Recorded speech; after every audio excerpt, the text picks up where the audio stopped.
It's Lab 25. I'm Stanley.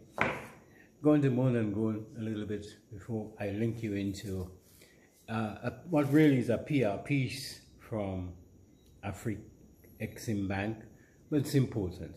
Now, here, I've said this before, so I'll merely repeat myself. Based on what's going on in terms of the United States and the Caribbean, specifically Grenada, because it's the Grenadian viewpoint we're looking at. We've seen and heard what the Prime Minister of Grenada, Mr. Dickon Mitchell, had to say about the American new form of diplomacy, which is to publicly humiliate you and force you to do what they want you to do. And this issue relates to Cuba, Grenada's relationship with Cuba, and the use of Cubans professionals in the health care. And I don't have to repeat what he says, but certainly you can see it on the net and there. So there is a Prime Minister of Grenada making a statement on behalf of his government and the people of Grenada.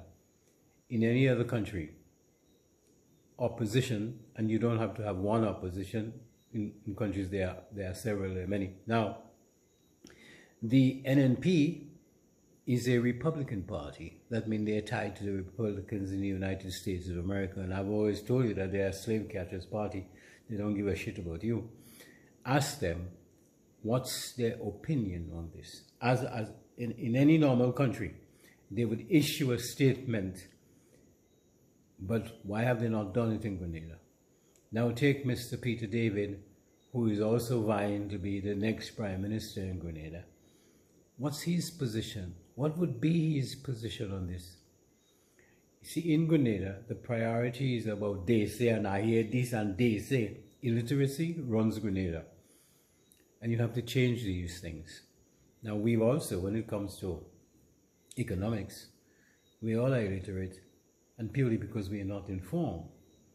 Now, we have a thing in Grenada called the Grenada Development Bank. I've always said that thing is not a bank. It just happened to have the name bank. It can't point to one project that it has developed in terms of shifting the economy in a particular direction and helping the country to grow.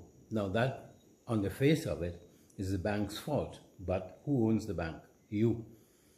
So the Ministry of Finance, on behalf of the government, would have indeed nudged or given the bank its position in terms of how it's going to develop in Grenada and what they want from the bank. But again, Grenada is a secretive society.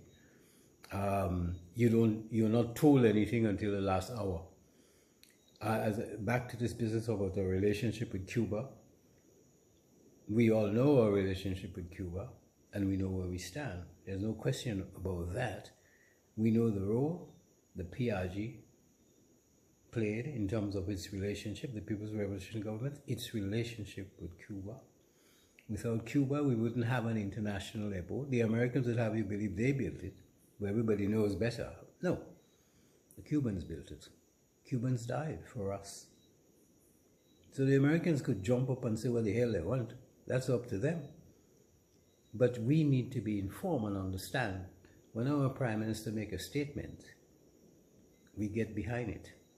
So I challenge the NNP new leadership and Mr. Peter David separately. Say publicly, say where you stand. Are you, the Americans own you? Or you have an opinion other than bashing the NDC? They know good and they know good and we could do better. Well, if you could do better, well, go and do better. I'm Stanley.